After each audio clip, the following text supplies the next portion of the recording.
Ashama harka fuune kabajamtootaa fi hordoftoota keenya tikaa fi nagaa rabbii keessa nuu turaa jechaa oduu gaddaa qabannee dhufne. Jireenya baqaa wabii hin qabne gaddaa fi gadodoon guutame akkatti ba'an malee waan nama mudatu hin beekamne.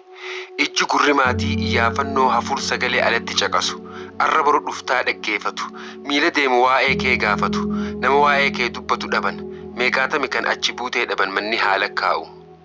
Tattaaffiin iyyaafannoo teenyaa imimmaan maatii qalbiin alatti rarraatee goyte.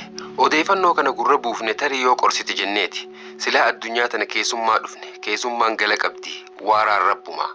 Mucaa umriin xiqqaa ganna 15 hin caalle. Dhalataa lammii Itoophiyaa kan ta'e eenyummaan isaa kan hin beekamne gara fuula rabbii deebi'ee jira.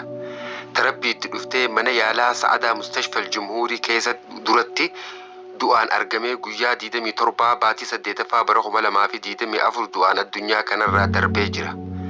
Gadda nutti dhagahame ibsachaa fuulli rabbii itti haa tolu firaa fi aaliif obsaa fi jajjabina hawwinaaf. Haga ammatti namoota nama kana beekuu dhabuu irraa kan ka'e odoo hin awwaalamin reefi isaa mana yaalaa armaan olitti ibsame keessa jira waan ta'eef maalu hadaraa namootaan suuraa nama kanaa beektan keessattuu warroottan qaamaan biyyaa walii baatan Yaman keessa turtan bifa hiriyummaan bifa hojiitiin dhiyeenya qabdan du'a nama kanaa akka warra biraan nu qaqqabsiiftan dirqama keessan akka ba'attan kabajaan isin gaafanna. Fakkaataan akkanaa kan biroo baay'een biyya Yaman keessa waan jiruuf jecha reefi ilmi namaa tallaajaa irraa boqonnaa argatee awwaalcha qaamni biyyee irraa uumame argatuuf dhaamsa lammummaa dhaammanna. Xumura irratti viidiyoo kana sheer gochuun akka wal biraan geeftan kabajaa fi ulfinaan isin gaafanna. Horaa bulaa galatooma.